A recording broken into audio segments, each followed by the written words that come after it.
Alors,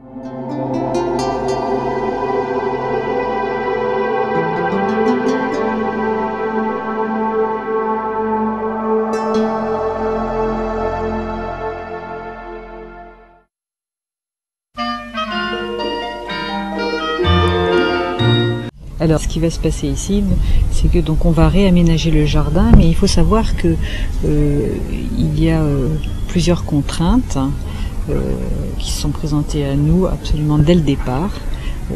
À la première réunion, tout le monde était très enthousiaste, on était prêt à transformer le jardin et à y faire toutes sortes d'aménagements très compliqués, terrassement, etc.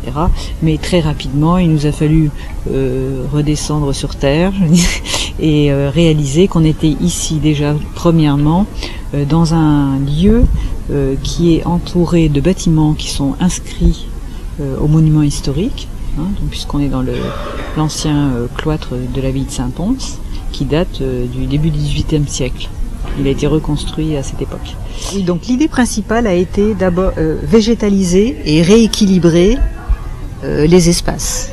Puisqu'ici on a une masse centrale énorme avec 2 cyprès magnifiques qui s'élancent vers le ciel, ça c'est formidable, c'est très symbolique. Mais c'est vrai que ce massif central aussi écrase les massifs extérieurs. Pour que ce jardin soit un jardin thérapeutique, il faut qu'il ait des espaces de convivialité, il faut qu'il ait des espaces d'intimité. Il faut bien sûr après qu'il réponde à des objectifs plus spécifiques qui sont peut-être ici donc les objectifs d'un milieu psychiatrique, c'est-à-dire que il faut qu'il y ait une certaine sécurité, qu'il y ait quand même une certaine familiarité. Il ne faut pas que les patients psychiatriques en général cherchent un endroit plutôt apaisé et bien organisé. Alors qu'est-ce qu'on va y jardiner justement? Quelles sont les plantes ou les végétaux que vous imaginez? Quelles sont les thématiques que vous allez proposer? Je suis restée très ouverte sur ce qui va être choisi pour le jardin partagé. Je souhaiterais que les équipes puissent vraiment faire preuve de créativité et surtout puissent investir ce jardin. Donc j'ai souhaité ne pas leur imposer dans ces espaces de jardin partagé une thématique particulière. Alors bien sûr, il faudra quand même veiller à ce que l'ensemble garde une certaine cohésion, même sur le plan esthétique. Mais je ne peux pas répondre à la question que va-t-il se faire dans les jardins partagés, parce que j'essaierai peut-être de guider, parce qu'on m'a bien sûr posé beaucoup de questions, mais j'aimerais que ça puisse être vraiment un espace de liberté et de créativité, aussi bien pour les équipes que pour les patients.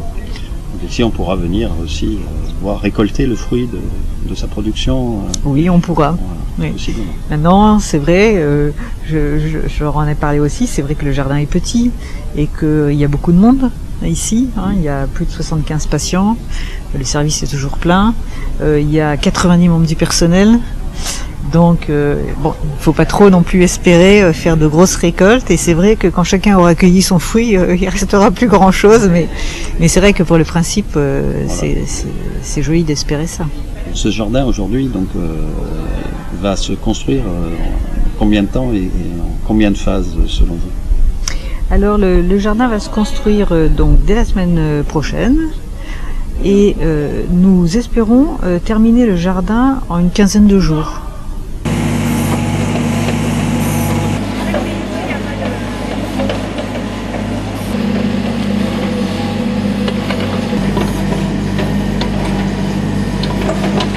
Alors ça y est, c'est parti, c'est le premier coup de pioche. Oui, alors bon, on est tous très heureux d'être ici parce que c'est quand même l'aboutissement de longs mois de travail, de négociation, de réflexion. Et ça fait une semaine vraiment qu'on prépare ça intensivement et qu'on est très heureux. Voilà. Ça faisait combien de temps que vous attendiez cela? Combien de temps qu'on a déjà attendu ça? Et si je repars à mes premières réflexions par rapport à ça, ça peut aller très loin parce que j'y ai déjà pensé à une possibilité de faire un jardin ici, un jardin thérapeutique, bien avant d'en parler même au chef de service. Et donc je dirais que ça remonte peut-être à 4 ou 5 ans. mais c'est vrai que ça s'est précisé il y a environ 2 ans et ça a vraiment débuté au niveau de l'inscription dans le projet neurosciences il y a 1 an et demi.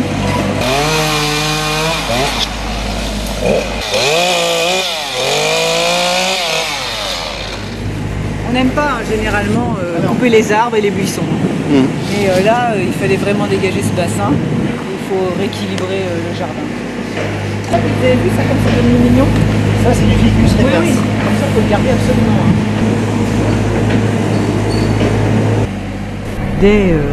Dès la fin des travaux, on pourra déjà venir visiter le jardin. Et le visiter, c'est quand même déjà investir, commencer à rêver sur les massifs qu'on va aménager. Vous nous accompagnez pour nous expliquer? Voilà, donc c'est le jardin que nous avons appelé le jardin de l'Armillière. Voilà.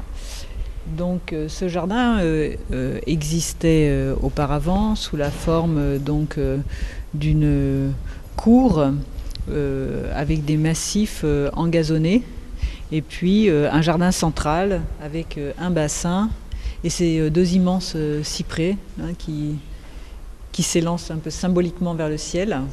Dans ce jardin thérapeutique, en fait, on a essayé donc d'apporter de la végétalisation aussi parce que on sait que certains types d'aménagements paysagers favorisent la baisse du niveau de stress. Bon, ça c'est des études, ça a été prouvé scientifiquement et les premières études là-dessus, elles remontent aux années 80 où on a démontré scientifiquement que de manière carrément archaïque, ça vient de l'évolution, on a toujours vécu pendant de très nombreuses années dans des milieux qu'on appelle la savane, voilà, et que l'archétype un peu dans l'environnement de la savane reste pour nous quelque chose de très important dans la régulation du stress. C'est inscrit dans nos gènes.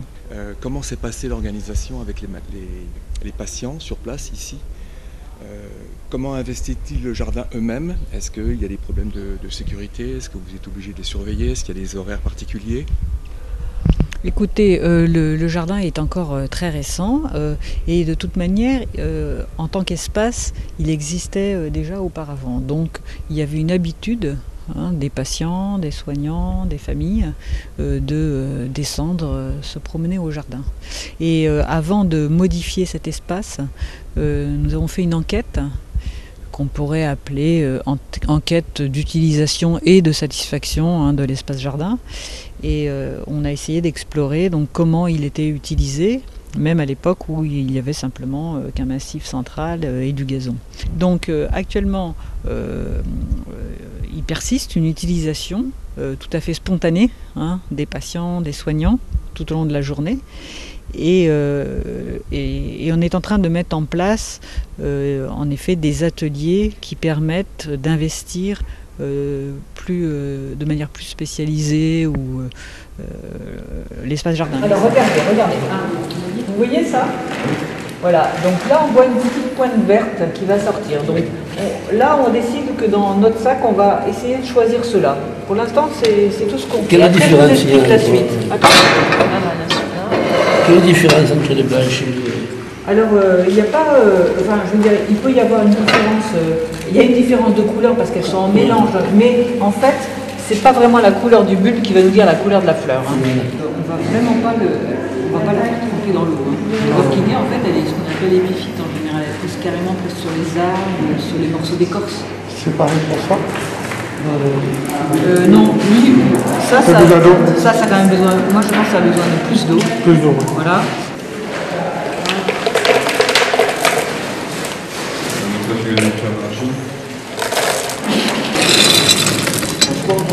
Vas-y, mets-en.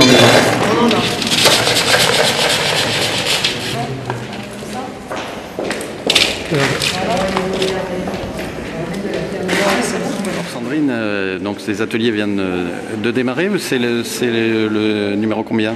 C'est le numéro 2. C'est le numéro 2, donc Voilà, ça vient... non, ça vient de commencer. On a commencé la semaine dernière par le rempotage de plantes intérieures. D'accord. Alors apparemment des ateliers qui ont du succès. Oui. C'est assez inespéré, parce que des fois c'est compliqué de débuter quelque chose. Là on rencontre un enthousiasme réel, parce que là plusieurs patients n'avaient pas envie de venir, donc j'ai dû insister pour qu'ils viennent. Ne se rendaient pas trop compte du plaisir qu'ils allaient peut-être avoir à faire cet atelier. Et là c'est intéressant de voir leur réaction. Alors des bonnes réactions, j'ai vu beaucoup de questions, beaucoup d'intérêt. Hein. Oui, oui. Ça fait plaisir. Voilà. Franchement, ça fait plaisir. Je comptais même pas descendre, je vais essayer, mais j'ai aimé. Et ça vous a plu? Ça m'a plu. Super. Bon, très bien, merci. Et Monique, Et vous, monsieur, qu'est-ce que vous en pensez? C'est la première fois que... Oui, je m'occupe de plantes. Oui. Je sais pas, je connais pas les plantes, alors c'est pour ça que je vous dis. Je connaissais même pas les jacinthes, je sais pas ce que c'est. ah bah voilà, bah maintenant alors, vous en souviendrez quand même. Oui. Vous avez là un beau citronnier qu'on a planté dans une zone qui est quand même particulièrement ensoleillée en été. Donc on espère qu'il y sera bien, et puis qui est entouré de 2 massifs justement dits partagés. Donc il est au cœur un peu, il représente un peu le verger au cœur du futur potager jardin de fleurs. Aujourd'hui, un projet comme celui-là, il est original ou ça se fait ailleurs, en France Non, bien sûr, ça se fait ailleurs. Ça se fait ailleurs, même en France. Ça se fait ailleurs, surtout depuis très longtemps, en Angleterre, aux États-Unis, au Canada. On en est arrivé à l'idée que puisque ce jardin, son essence même, c'est d'intervenir sur le bien-être et de diminuer le stress aussi bien des équipes que des familles et que du personnel, on allait pouvoir en tirer profit pour améliorer le soin. C'est-à-dire que si on diminue le stress du patient comme du soignant, on améliore la communication et on ne peut que booster ainsi l'efficacité du soin. Donc peut-être là-dessus on serait quand même très innovant. On va pouvoir donc de toute façon, en vous suivant, puisque donc Unique TV va vous suivre pendant toute l'année, mesurer avec vous. Je crois que vous avez prévu d'évaluer ce qui se passera et les bénéfices que peuvent apporter ce jardin. Oui, alors de nombreuses évaluations sont prévues. Certaines sont encore à l'ébauche. On est en train d'établir les protocoles. Et bien sûr, elles vont se préciser, surtout quand les ateliers au jardin seront organisés. Je ne m'attendais pas à ça, voilà. Je suis arrivé, c'était d'un coup, là, ils m'ont dit il va y avoir une plantation, apprendre comment faire des bulles en plan. Ça débarrasse on est concentré dans ça et ça fait plaisir de toucher la terre, de sentir l'odeur du terreau, ça rend le pouvoir. C'est la vie. C'est la vie, voilà, naturelle. Qu'est-ce que vous pensez de cette initiative? Pourquoi ça amène l'épanouissement, ça fait voir découvrir autre chose.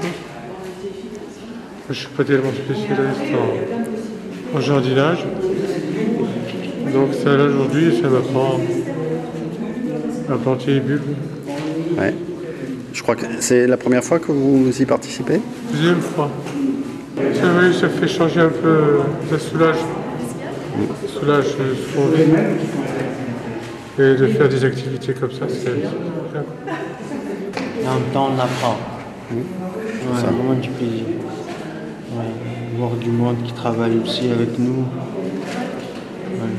On s'explique, si on ne connaît pas quelque chose, l'autre il vient, il explique comment faire pour arranger des bulles, comment construire une plante. Je crois que vous êtes allé aussi à l'étranger et il me semble avoir entendu de votre bouche que même à l'étranger, on a une considération, on est peut-être un petit peu en avance par rapport à ce qui se fait en France sur ce point de vue-là.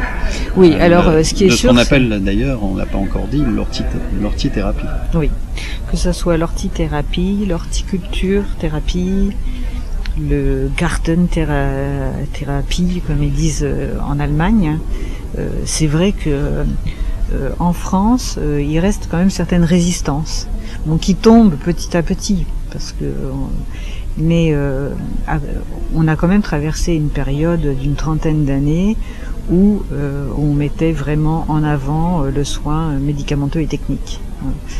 Je dirais même que les Suisses n'ont jamais mis de côté cette façon de voir les choses, c'est-à-dire que la médecine a progressé avec ses techniques, ses médicaments, mais ils ont continué à travailler sur l'art de la médecine, c'est-à-dire l'accompagnement, la communication, et donc le potentiel qui est à l'intérieur de chaque être humain pour participer à sa guérison ou à son soin. On n'est pas obligé de parler de guérison, mais en tout cas arriver à un équilibre qui permette le bien-être, le retour à la santé. Est-ce que ça veut dire que les Suisses, les Allemands, les Autrichiens sont plus généreux que les Français, ou ils n'ont pas de sens économique? C'est donc on peut le supposer, un bénéfice quand même pragmatique. En tout cas, en ce qui concerne les Américains par rapport à la France, je dirais que c'est un problème de pensée, quand même au départ. C'est vrai qu'ils ont une pensée quand même plus positive, ils sont plus optimistes. Quand se présente une nouveauté, ils y vont plus volontiers. Nous, on est plutôt scrupuleux, on regarde, on n'aime pas être bousculé. Alors, en revanche, je pense qu'on a quand même des qualités culturelles, et que si on pouvait avoir à la fois la pensée positive des Américains et nos qualités, et mettre en jeu nos qualités culturelles, on peut arriver à quelque chose de vraiment très bien. Donc, j'espère que maintenant on est arrivé à cette étape et qu'on va tous avancer dans le bon sens. Il suffit pour ça d'un peu d'imagination. Alors le prochain épisode tentera de montrer d'une part l'organisation des séances d'orthithérapie, d'expliquer en quoi ça consiste, d'envisager un petit peu les attentes plus précises qu'on pourra avoir, et également peut-être d'aborder certains éléments des premiers résultats, visant à mieux préciser les indications et peut-être à moduler un tout petit peu le processus, la procédure elle-même, pour la rendre peut-être plus intéressante pour nos patients, parce que le champ a surtout été appliqué aux personnes âgées, dépendantes et aux sujets autistes jeunes. Donc nous avançons vers un territoire un tout petit peu encore inconnu.